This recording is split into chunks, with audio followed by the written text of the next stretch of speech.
You have done a lot of great things in your life. You went through tremendous amount of success with Bergdorf Goodman. What is the proudest moment of your life?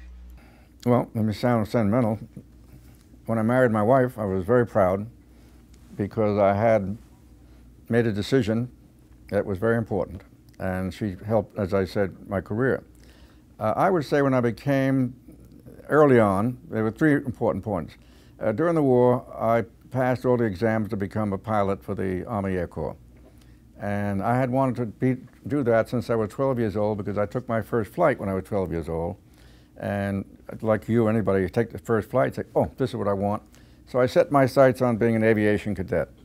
I was a high school dropout and did not have a high school degree, much less a college degree to become an officer, but they gave exams, and don't ask me how, but I passed the exam, and I got this. So when I got that, I was so excited, I called my mother, who was not excited, by the way, and I remember I gave the man $2 to give me change for telephone. He gave me change for one. I didn't care.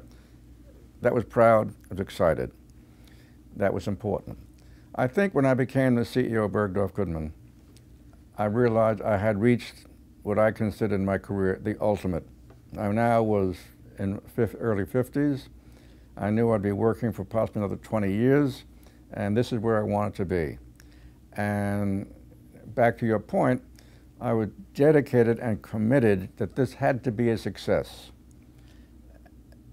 And somewhere people said, what would you do over?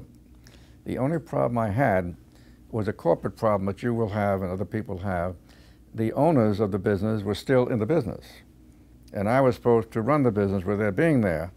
And the Goodman family are not thinking very kindly of me because I'm a bit critical here.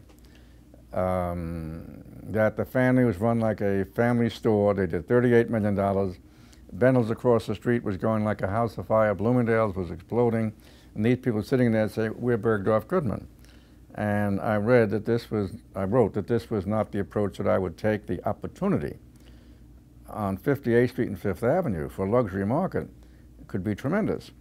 It took a bit of time to get off the ground, but it may not have been the proudest moment, but the most inspirational moment came when I took Bergdorf and I went to Europe for the first time for Bergdorf's. And I went to the Yves Saint Laurent Couture. And I'm not buy this and buy that. On fashion, I'm okay. I have people to do that. But when I saw that collection, I said, this is the most exciting thing I've seen all my life. If I convinced Mr. Saint Laurent to come to New York to put the show on, it would light up the whole store. And I'd also Mr. Givenchy to do it and Mr. Dior, and they agreed. And unknown to me, I guess, is the Eugenia Shepard in the Post. She thought this was the greatest idea in the world. She put it in the headlines. She was also syndicated all around the country, and all of a sudden, by bringing these designers, we didn't make any money with them, but that wasn't the point. Bring the designers, overnight the store became, look at what's going on.